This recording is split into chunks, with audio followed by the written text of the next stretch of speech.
안녕하세요. 네코동 곽정호입니다. 저는 오늘 코딩에 오랜 친구죠. 키보드 얘기를 하려고 나왔는데요. 기계식 키보드 제작은 어렵지 않고요. 마치 조립식 컴퓨터 만드는 느낌으로 만들 수 있다. 아주 쉽고 재밌으니 혹시 생각이 있으시다면 한번 해보시는 것도 재미있을 것이다. 이런 얘기를 하려고 나왔습니다. 그럼 어떤 사람들이 키보드를 만드는 생각을 하느냐도 생각해보면 좋은데요.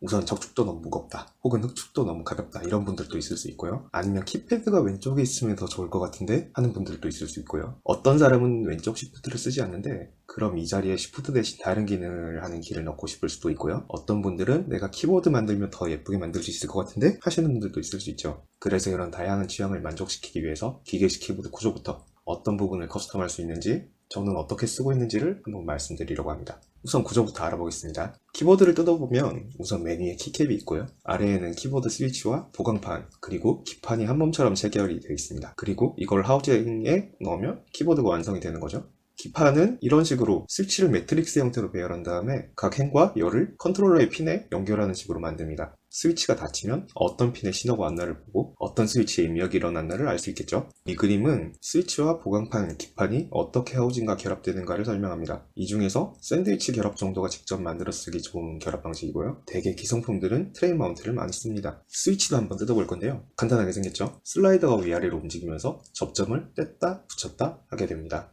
자, 그럼 이번에는 어떤 부분을 커스텀할 수 있나도 알아볼게요. 다 바꿀 수 있습니다. 스위치, 기판, 하우징 하나씩 살펴보겠습니다. 슬라이더도 스위치별로 되게 호환이 됩니다. 왼쪽부터 순서대로 리니어, 텍타일, 클릭, 저소음 스위치인데요. 자세히 보시면 슬라이더 모양들이 조금씩 다른 걸 확인하실 수 있어요. 그리고 이건 보통 따로 팔진 않아서 스위치를 사서 해체한 다음에 부품으로 쓰는 경우가 많습니다. 스프링은 압력별로 따로 만들어서 파는 업체들이 있습니다. 이 스프링을 교체하면 처음 말씀드렸던 대로 적축보다 가볍거나 흑축보다 무거운 스위치를 쓸 수 있겠죠. 그리고 슬라이더나 하우징, 스프링에 윤활제를 발라서 키를 누를 때 나는 요상한 소리들이 있는데 그런 소리들을 잡을 수도 있습니다. 다음은 기판과 기판에 들어가는 펌웨어입니다. 배열을 바꾸고 싶으면 어쩔 수 없이 기판부터 알아봐야 되죠.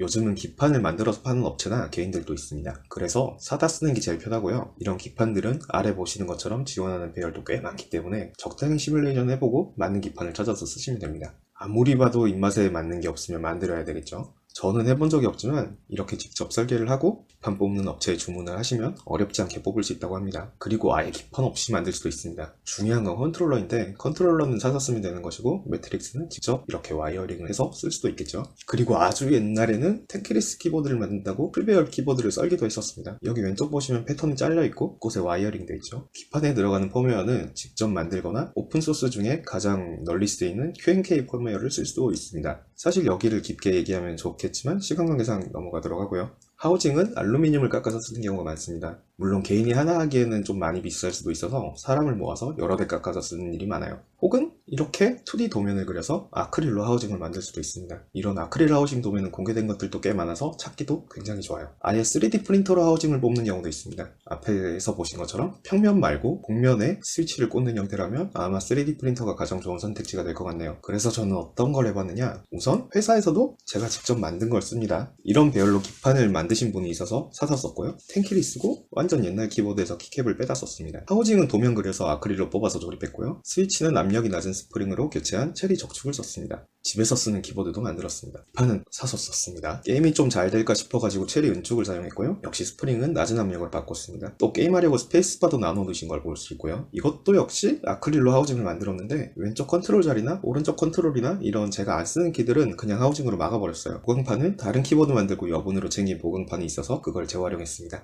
자, 할 얘기는 여기까지고요.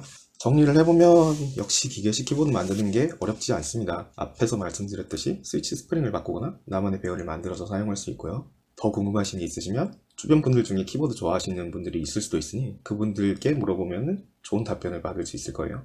제가 준비한 발표는 여기까지입니다. 들어주셔서 감사합니다.